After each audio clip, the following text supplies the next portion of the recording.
Dia memandikan unta, memberi makan unta, padahal seharusnya dia memiliki ajudan-ajudan. Dia bisa menyuruh orang lain untuk melakukan hal tersebut.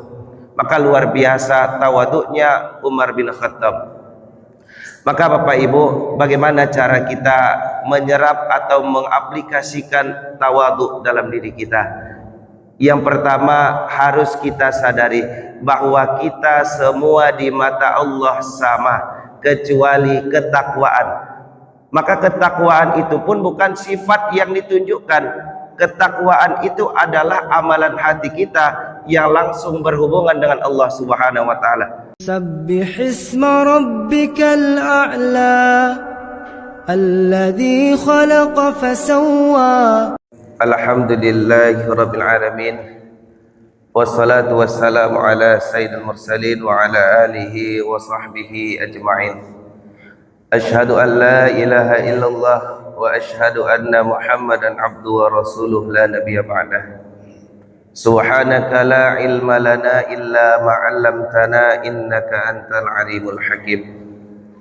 Bapak Ibu kaum muslimin dan muslimat yang dirahmati Allah Subhanahu wa taala, pertama kita bersyukur kepada Allah atas nikmat Allah.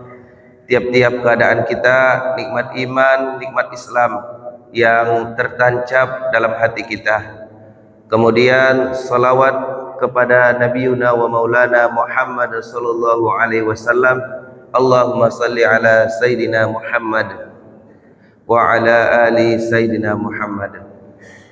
Bapak Ibu kaum muslimin dan muslimat, pada kesempatan ini kita mencoba kembali mengkaji hati, bagian yang tersembunyi dalam diri kita tetapi mempengaruhi perilaku sikap dalam kehidupan kita. Pada pertemuan sebelumnya kita membahas tentang penyakit-penyakit hati. Kemudian pada kesempatan ini kita mencoba membahas amalan hati yang sifatnya adalah positif atau kebaikan. Bapak Ibu yang kami muliakan, Rasulullah SAW dan para salafus saleh memiliki salah satu karakteristik sifat atau sikap hatinya adalah tawadhu. Tawadhu ini pada masa sekarang sangat sulit ditemukan, baik seorang yang memiliki jabatan ataupun orang yang dianggap soleh. Tawadhu ini luar biasa pengaruhnya bagi keseharian kita. Kata tawadhu berasal dari wadu'ah, yaitu menempatkan sesuatu dari atas ke bawah. Artinya sesuatu itu dari atas diletakkan ke bawah. Maka dalam pengertian tawadhu adalah menempatkan hati kita, menempatkan sifat dan sikap kita di bawah daripada orang yang kita temui atau orang yang diajak berbicara. Maka tawadhu ini adalah sesuatu yang rendah hati, menunjukkan sifat rendah hati seseorang, berbeda dengan rendah diri. Kalau rendah diri ini mungkin dia menghinakan dirinya, tetapi rendah hati adalah meletakkan hatinya, meletakkan status sosialnya atau kedudukannya, bahkan kekayaannya di hadapan orang lain. Walaupun pada dasarnya dia mampu untuk menunjukkan kekuasaan atau kedudukannya.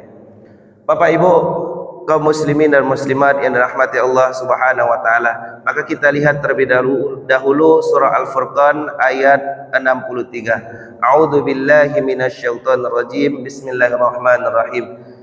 Wa ibadur rahmanil ladzina yamshuna 'alal ardh hauna wa idza khatabahumul jahiluna qalu salama. Adapun hamba-hamba Tuhan yang Maha Pengasih itu adalah orang-orang yang berjalan di bumi dengan rendah hati, dan apabila orang-orang bodoh menyapa mereka dengan kata-kata yang hina, mereka mengucapkan salam. Bapak Ibu kaum muslimin dan muslimat, dalam Al-Quran disebutkan juga bahwa orang-orang atau hamba-hamba Allah yang pengasih, ketika mereka disapa, diolok-olok oleh orang jahil, maka mereka tetap berucap qalu salama, mereka tetap berucap salam, berucap kebaikan walaupun orang yang menyapa mereka tadi sebenarnya mengolok-olok. Maka Bapak Ibu kaum muslimin dan muslimat, sikap tawadhu ini harus kita implementasikan dalam hidup kita. Bapak Ibu kaum muslimin dan muslimat, kita lihat banyak ketika kita bersinggungan dengan orang lain, ketika dia membicarakan sesuatu, seringkali kita memotongnya karena kita merasa sudah mengetahui hal tersebut atau kita memiliki lebih dari itu. Kami berikan contoh Bapak Ibu. Ada orang yang mungkin dia bercerita dengan senang hatinya, alhamdulillah ambo baru membeli tanah ukuran 10 kali 20 meter. Ketika orang tidak tawadhu Bapak Ibu, maka yang timbul dalam hatinya, bagaimana cara orang itu tahu kalau dia bisa lebih mampu dari itu. Ambo membeli patang 50 kali 60 atau kendaraan. Mungkin orang tersebut bercerita karena dia senang hatinya mendapatkan nikmat dari Allah, tetapi orang yang tidak tawadhu, maka dia memotong pembicaraan tersebut dan dia menunjukkan kedudukannya. Dia menunjuk, saya lebih mampu. Ambo patang bali Fortuner baru ambo bali. Ambo bali joban baju sadonyo lah siap sadonyo. Maka ini bukan sifat atau sikap yang ditunjukkan oleh para rasul dan juga para salafus soleh. Maka perlu sikap tawadhu ini. Dan sahabat Nabi Umar bin Khattab pernah menunjukkan sikap tawadhu yang membuat seseorang atau utusan dari Bizantium itu tercengang. Maka ada utusan Bapak Ibu. Jadi dahulunya ketika ingin menyampaikan kabar atau informasi, belum ada pesan, maka dikirimlah utusan untuk menyampaikan pesan tersebut. Maka ketika dia berjalan dari negerinya menuju Madinah, maka dia berhenti. Ketika hampir memasuki Madinah, dia berhenti dan dia bertanya kepada seseorang yang ada di tepi jalan sedang memandikan unta dan kemudian memberi makan unta-unta di tepi jalan tersebut.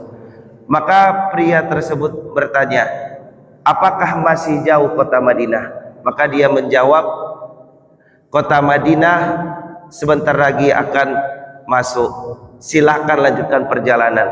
Maka ketika dia melanjutkan perjalanan, dia sampai ke kota Madinah itu, yang dia tanya, di mana khalifah? Di mana khalifah? Maka yang dia temui itu menjawab, kamu sudah lewat, khalifah tadi dia sedang berada di Baitul Mal. Oh, di Baitul Mal tadi, saya berhenti di Baitul Mal.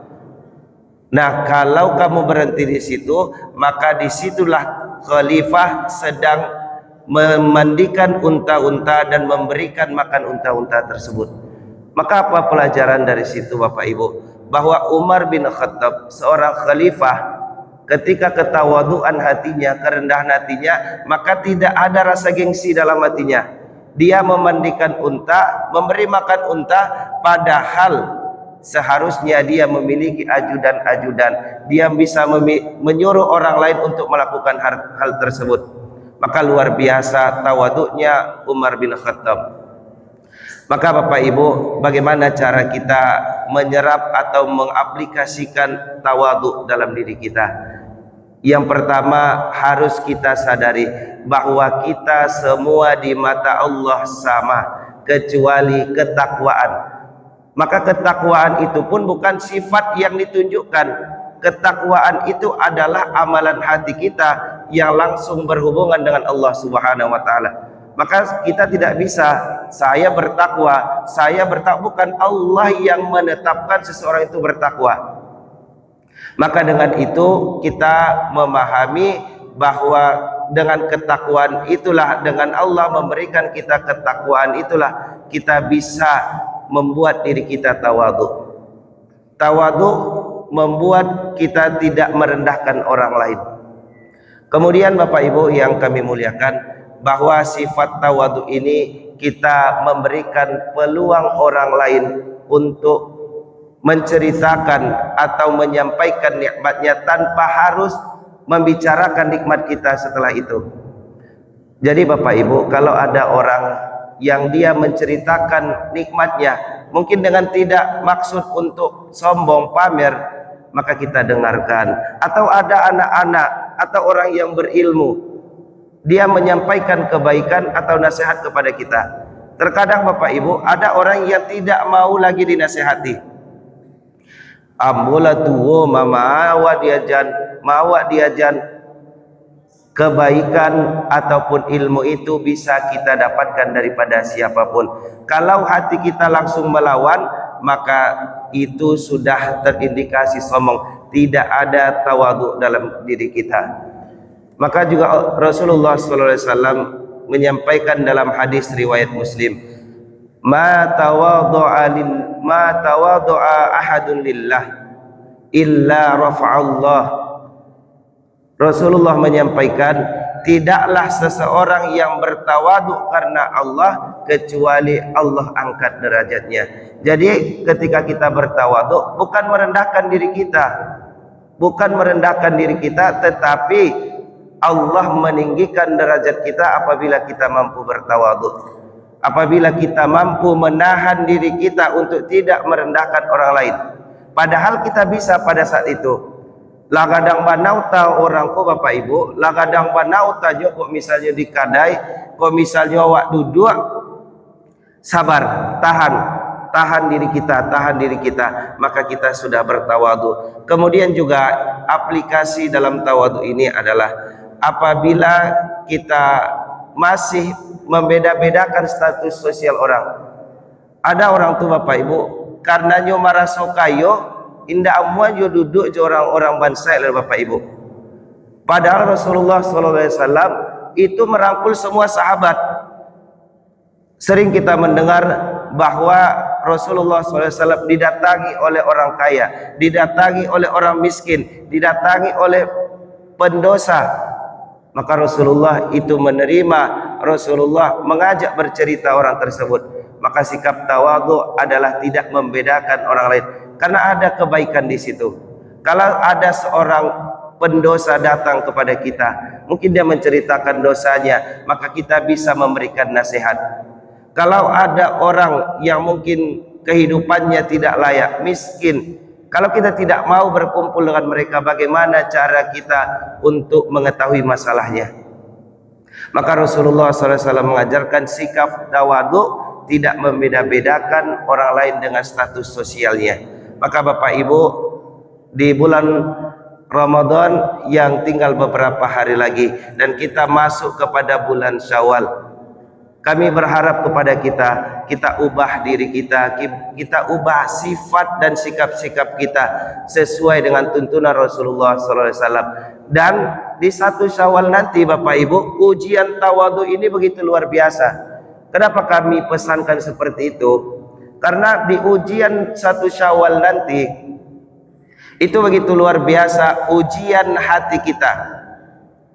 Ada Bapak Ibu orang amihnya ndak tanggung banyaknya Bapak Ibu, luar biasa, tapi nyo simpan Bapak Ibu, inyo simpan. Kenapa? Perhiasannya hanya untuk dirinya, mungkin hanya untuk menjadi simpanan investasinya.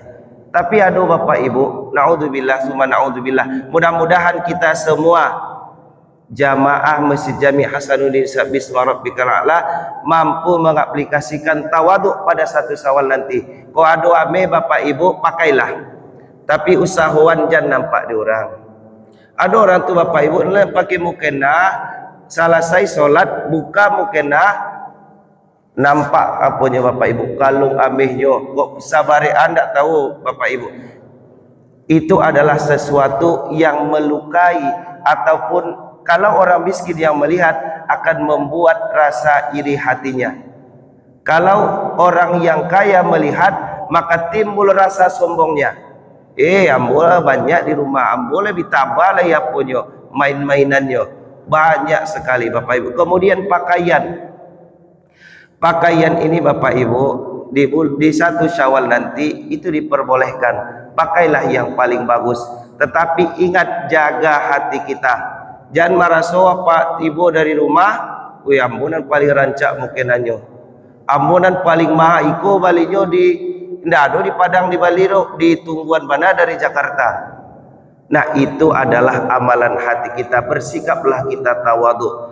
Kita pahami nikmat Allah itu dengan sebaik-baiknya. Kalaupun kita ingin berhias, berhiaslah untuk diri kita. Kalau kita tidak mampu menjaga hati kita, kalau ada terbersit rasa sombong dalam diri kita, maka lebih baik kita pakai pakaian biasa saja. Salat itu salah sejunya Bapak Ibu. Indah ada syaratnya, pakailah pakaian nan mahal ndak Bapak Ibu. Tapi kalaupun ada ndak masalah. Intinya kita mampu bersikap tawadhu, mampu menjaga kehormatan kita dan tidak merendahkan orang lain. Bapak Ibu kaum muslimin dan muslimat yang dimuliakan Allah, mudah-mudahan sikap ataupun sifat tawadhu ini benar-benar tertanam dalam hati kita.